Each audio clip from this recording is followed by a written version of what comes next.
Hi, it's Will from StormTheCastle.com, and in this tutorial I'm going to show you how to make a go-kart. Fast, easy, and cheap. Here's all the materials you need to make the go-kart. I picked up a lot of this stuff at a home improvement store. It didn't cost me that much. A lot of the stuff you can scrounge up.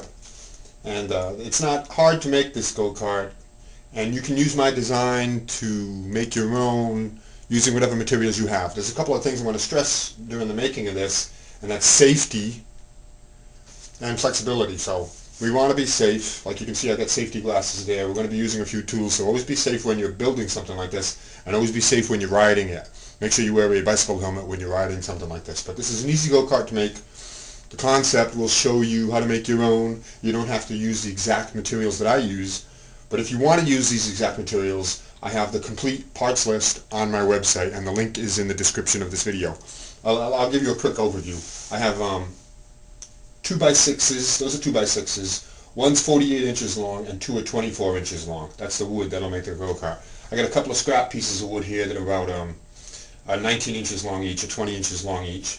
I've got 4 wheels, of course, some rope, and a variety of nuts and bolts, a couple of eye hooks, washers to go with it, and a towel and masking tape.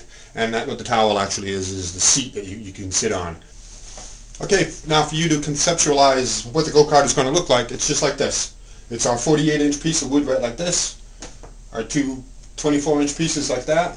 That's the back, this is the front, and that's going to be the seat. The thing about the seat is you don't want to put that on until you actually sit on the cart, so you can adjust it for your leg length, for where you want. It may be a little more forward for you, maybe a little more back. And the front here is actually going to pivot on a big bolt, and that's how you'll steer the cart. So what I'm going to do is I'm going to take these wheels and I'm going to mount them to the bottom sides of all 4 of these corners here. And okay, I've assembled the wheels onto the 2 shorter pieces of wood, and a couple of notes about this is make sure you get those wheels as straight as possible, as perpendicular to the boards as possible. That'll make a big difference in the performance of the cart and in the lifetime of the wheels. And I did want to say that I'm using 4-inch wheels here, but I'm not going to use this cart much, but I recommend you get 5-inch wheels or even 6-inch wheels if you can. So the better the wheels, the better the cart's going to be. If you want to use it a lot, get yourself bigger, bulkier wheels, and do not get the ones that swivel. Those won't work right. So just get straight wheels like this. They're less expensive and they're better. So let me put this together real quick. There we have it. There's the basic shape of your go-kart.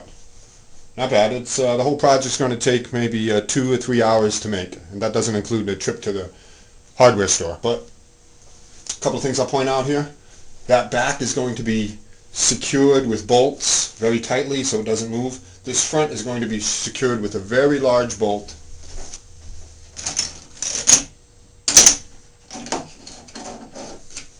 Very large and very strong bolt. See that? It's going to go through there like that. And it'll be bolted on the bottom. And I will put a couple of washers in the middle here, in between. And now that bolt won't actually be tightened in place. It'll have a little bit of, have a little bit of play in it, so that this, you pivot this, and that's how you steer the go-kart. And you sit on there, and then you can pivot it with the wheels, with your feet. You put your feet here, and that way you can steer it.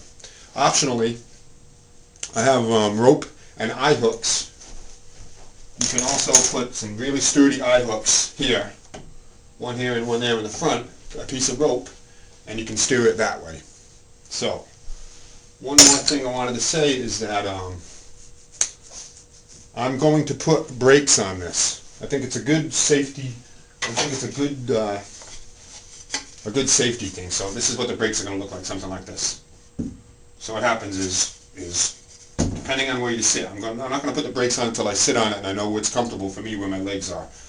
But you can go like this, and they'll be bolted in real tight here with big bolts. Like this.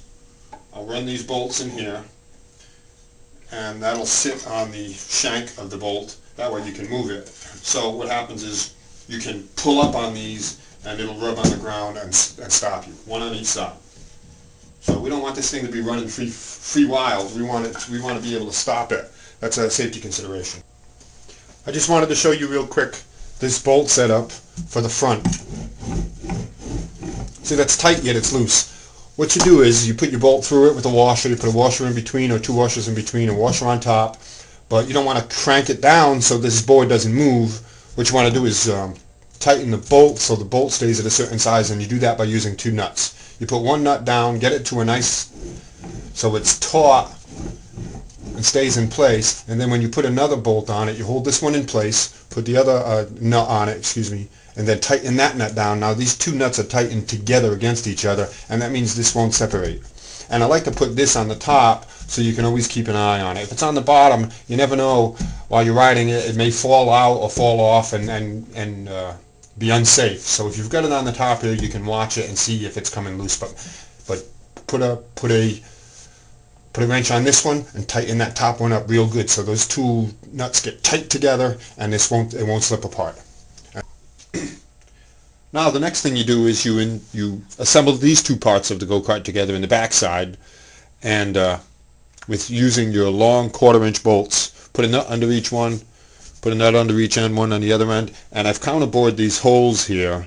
So that's a counterbore is like a deep, larger hole, so that the bolts will actually sit flush. That way there's nothing that you can get caught on. And the same thing on the bottom. I've counterbored holes.